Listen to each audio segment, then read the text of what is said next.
Hello folks, Don Bruce here again with another Minecraft Transport Simulator, Immersive Vehicles, or whatever you want to call it, major update. So today we'll be releasing version 16, and I wanted to go over a few new things about it, as well as some very common questions I've been asked, because it's easier to answer them in a video than to answer them in 5 different places. So let's get started. The first thing I wanted to say is that we had a big change in the code under the hood with how everything is registered. Now, what does that mean for you? Nothing too much. All vehicles placed in the world should, in theory, still load themselves. The same thing goes with all vehicles inside your inventory. But if you do happen to see some oddities and missing things, that is on me. If you take vehicles and put them in item form or just leave them in the world, they should be okay, even if it's a version 15 vehicle. Now, one thing you're going to notice different is inside the creative tab. So I have already done this in the official vehicle pack, so that's why everything looks kind of like the same as you're used to. But if you go to other packs such as UNU or GAP, you can see their names are this weird, funny underscored name. That's due to the removal of lang files. There's a small process that your pack creators will have to do to update that, but it's nothing major. In fact, I have a script for that, so once this drops, give them a little bit. I'm sure they will have that done in a jiffy. Again, it won't crash. As you can see, the Golden Airport pack has not done this, but I'm able to spawn a plane in just fine. So, that's the first thing. Other thing is Windows. So some of you may or may not have known, but I took out the code for breaking windows. So as you can see, I'm hitting this plane, because normally it doesn't make that sound, and the plane will not break. Or window will not break. Plane won't break either. But the idea for that was because we constantly had people asking how to fix windows, and no one really seemed to care about them being broken, except the fact that they were broken. It was a pain in the butt. The other thing I got rid of is in the config option, there's no longer a render inner windows. I figured that it was just a pain in the butt to have like that glass texture on the inside, and it was one more config that most people wanted off. That would really not do too much for anyone. So that's Windows in a nutshell.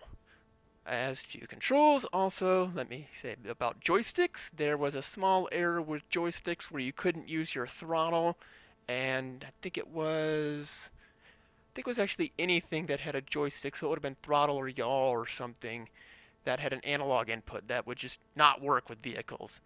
So, no, it was throttles for cars and planes. Yeah, so that's been taken care of. You can use joysticks just fine. I also made a tweak to the trim buttons, so you don't have to just press it again and again and again and again to just trim. It works the same way as the panel. All happy, nice. So, with that in mind, I want to take a small detour and talk about a couple of common questions that I've heard with this plane. So, one of the things I see people keep asking is, I have 2 engines on the back clearly. Easy peasy to understand. But if you go inside here in the panel, you have 3. Now, you can turn the magneto on and try and start the other engines, and as you can see, that takes a whole lot of energy. But what's that 3rd engine for? I mean, if I come out here to the top and I go grab that engine that goes up there, I mean, it goes there, but not there. Well, the idea between that is putting this little APU in here. It's made by UNU. The idea for the APU is when you start these big engines, as you saw, they use a lot of power. I mean, a lot of power. And like the E500, you can screw up and end up with no batteries. You see that's going down. If it goes in the red, you're not starting nothing. So the idea is being able to turn on the APU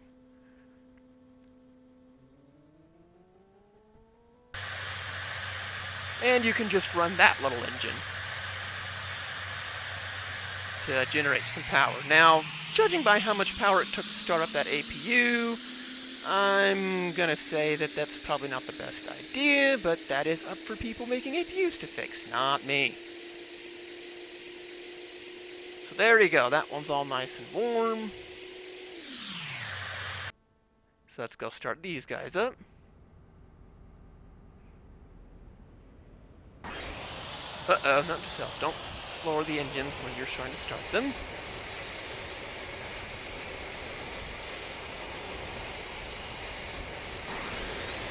There we go. Another thing that I've added is a flaps gauge, just so you can see what your flaps are doing. Of course, that's where they're set to, and that's where they actually are. I'm sure other people have flaps indicators in physical form, but anyways, that is how that works. So, if you're taking off with a big plane like this, oh my goodness, you'll want to make sure you have your flaps down significantly enough that you can, 10, 15 feet or something, that you won't have any troubles. I may have too short of a runway, but we're going to find out later if I don't or not. No, that's reverse thrust. Reverse thrust is on. No, there go my engines. Don't overheat. Don't overheat. Okay, so that is not how you go and start up a plane, but I guess I can use reverse thrust to get to the back of the runway. So one thing we did do is we fixed a bug where if you're going in reverse, it would actually heat up the engines instead of cool them due to airflow, which obviously is not good for reverse thrust. So, as you can see, yes, they're heating up, but it's not horrid.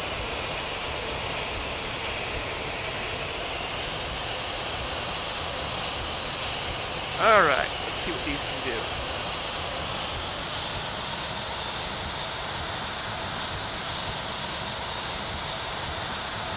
Alright, let's see.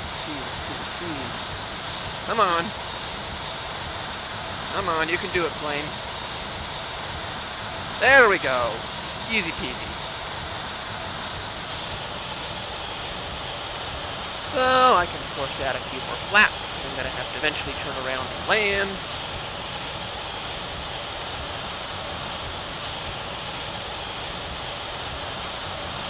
And here comes the Minecraft World Gen lag. Ain't that a thing?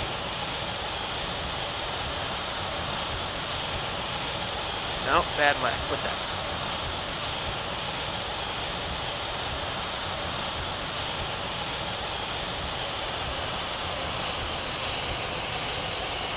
Alright, let's hope I got my headings set up right. I don't think I do. Let's find out.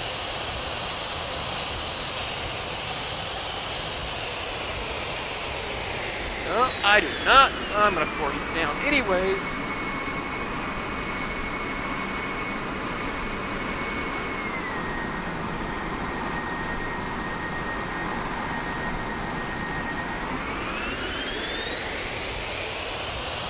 This is not going to go well, is it?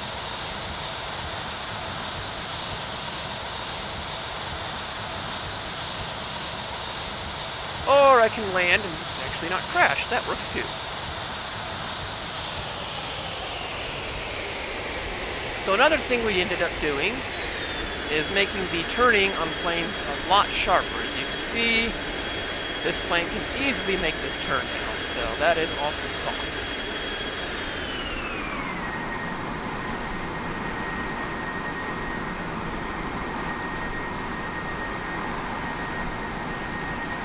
Alrighty, so that is planes in a nutshell.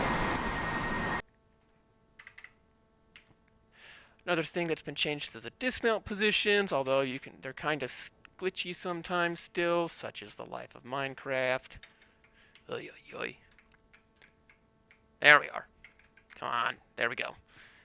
So dismounts also were hopefully fixed on Sponge. All the people that complain about dismounting on Sponge seem to leave the Discord server within 2 days. I don't know why that is, but they need to stop doing that if they want to come and complain. So that takes care of that. Ooh, crafting overrides, yes. So if you go into the config file, you've noticed it is a JSON file and not a .cfg. The nice thing about that is that you can now override the crafting recipes for any item in any pack through that config file. There's a couple of demonstrations in there, and those demonstrations are simple, and they're for a couple of things in a couple different packs, but it should be enough to tell you what you need to do. So if you're making a mod pack and want to change the crafting recipes for stuff, say these engines, propellers, wheels, whatever, you can. I figure that's nice to have that instead of waiting for Craft Tweaker to actually give me a manual of how the heck to do everything. So there's that. The other thing are booklets. They're kind of ways to have books. The manual itself is a booklet.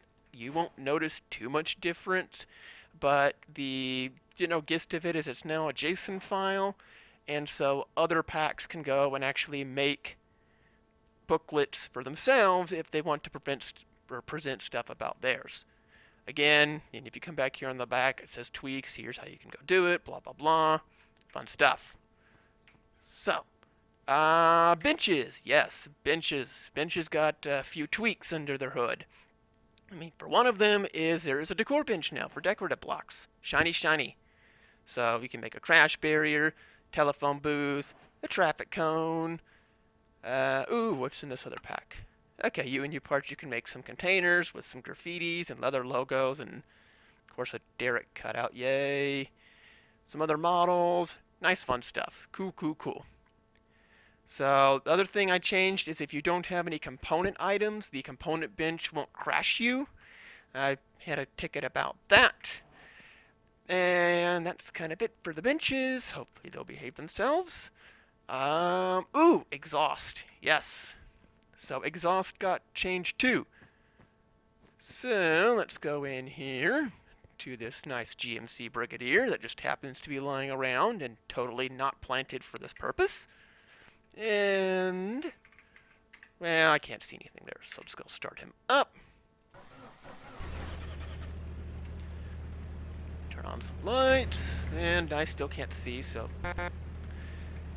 Okay. Oh, lovely, that's a change view button instead of a horn. Ain't that a fun thing? Okay, so...